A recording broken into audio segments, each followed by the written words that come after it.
Boa noite, seja bem-vindo a mais um encontro nosso no 7 a 7.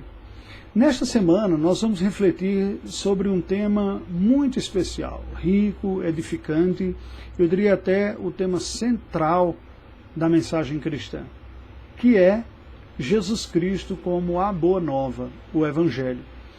É curioso dizer isso porque confesso para vocês que durante tanto tempo refletindo sobre os temas bíblicos e a teologia cristã, caí numa tentação que é muito comum com aqueles que gostam da reflexão bíblica teológica, que é perder um pouco o foco da pessoa de Cristo Jesus e se perder nos tantos conceitos e ideias, fazendo uma separação entre o conteúdo e a pessoa de Jesus Cristo. Não é com alegria que eu confesso isso para vocês, é quase uma confissão de pecados.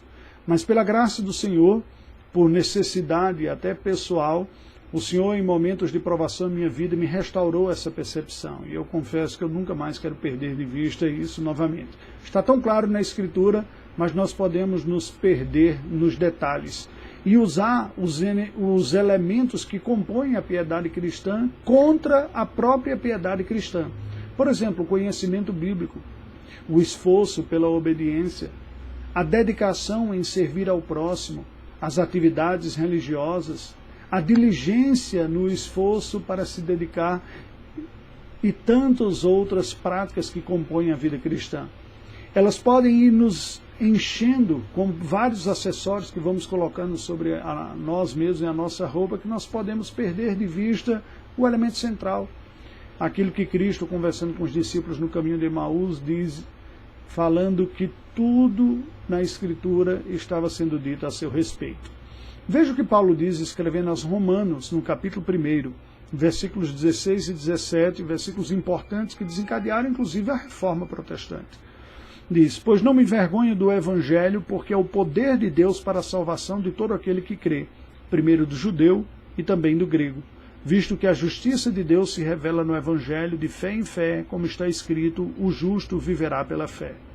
O Evangelho relacionado com a justiça de Deus é a mensagem central que Paulo está resumindo toda a sua carta aos Romanos. Quando Lutero veio entender isso provocou uma transformação absurda na sua vida, entendendo que o próprio Cristo e a boa nova de que em Cristo Jesus nós encontramos redenção para a nossa vida, não apenas a salvação da condenação dos pecados, mas a justiça de Cristo sendo atribuída a nós, é a doutrina transformadora e renovadora, e isso mudou a sua vida.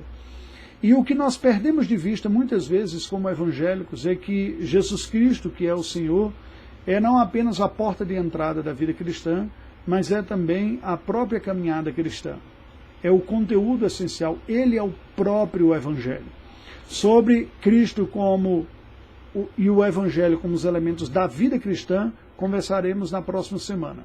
Mas hoje eu gostaria de ver com você como que esta mensagem, o próprio Cristo, a pessoa de Cristo, que é o Evangelho, como os anjos proclamaram no nascimento de Cristo, eis que vos trago uma boa nova de grande alegria, é que hoje vos nasceu Jesus, o Senhor, o Salvador. Isso é o Evangelho, a boa nova.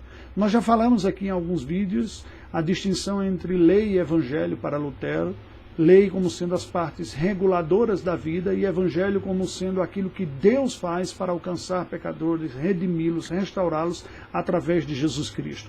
Veja como Paulo fala sobre isso, escrevendo na sua primeira carta aos Coríntios, capítulo 1, a partir do versículo 18. Certamente a palavra da cruz é loucura para os que se perdem, mas para nós que somos salvos é o poder de Deus. A mensagem da cruz de Cristo. Pois está escrito, destruirei a sabedoria dos sábios e aniquilarei a inteligência dos instruídos. Por isso que Paulo chama o Evangelho também de sabedoria de Deus. Porque a mensagem do Evangelho, que é como, através de Jesus Cristo, Deus está renovando, restaurando, perdoando, santificando e até mesmo transformando e levando à glória pecadores, não pela sua própria força, mas por Cristo. Ele diz, isso é uma sabedoria de Deus, e Deus humilha as sabedorias humanas, as filosofias humanas e a religiosidade até cristã, entre aspas, não verdadeiro cristianismo. Olha como ele continua. Onde está o sábio, onde o escriba, onde o inquiridor deste século? Porventura não tornou Deus louca a sabedoria do mundo? Visto como na sabedoria de Deus o mundo não conheceu por sua própria sabedoria, aprove a Deus salvar os que creem pela loucura da pregação. Isso é sabedoria de Deus, é um conhecimento específico. Presta atenção, o cristianismo tem esta mensagem única. Só há progresso espiritual, só há salvação da condenação, só há crescimento através de uma outra pessoa, de uma obra de uma outra pessoa que é aplicada na nossa vida. E nós recebemos pela fé quando cremos na mensagem, que é Cristo, Cristo Jesus e sua obra. Paulo continua, porque tanto os judeus pedem sinais, como os gregos buscam sabedoria. Mas nós pregamos a Cristo crucificado, escândalo para os judeus e loucura para os gentios. Mas para os que são chamados, tanto judeus como gregos, pregamos a Cristo, o poder de Deus e a sabedoria de Deus. Poder não apenas para a entrada na vida cristã, mas o poder de Deus para todo o sucesso na vida cristã. Porque existe a falsa piedade. A falsa piedade é aquilo que olhando de fora parece ser piedade. Mas ela é falsa porque ela não é feita para a glória de Deus na dependência de Cristo. É uma espécie de autorredenção por esforço próprio. Por isso que ele diz, nós pregamos a Cristo, é Cristo em nós, a esperança da glória, Cristo em vós, como ele escreve aos Colossenses. E ele termina dizendo, porque a loucura de Deus é mais sábia do que os homens, a fraqueza de Deus é mais forte do que os homens. Cristo é o Evangelho, ele é o poder de Deus. Eu lhe convido para acompanhar os vídeos que vamos repetir ao longo dessa semana. Esta semana eu devo, pela graça de Deus, estar terminando este mês de férias, depois de um período longo, desde março, final de março, nós temos estado juntos, unidos, semanalmente na escola dominical, né?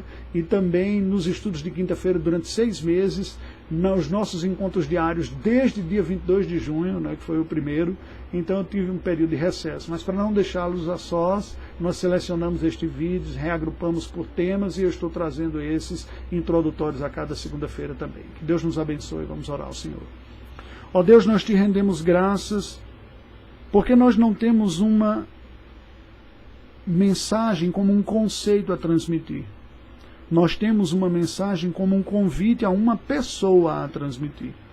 A mensagem do Evangelho que anunciamos não é um conhecimento de um conteúdo que as pessoas precisam, mas é um conteúdo que precisam para a pessoa que precisamos, que é o teu Filho Jesus Cristo.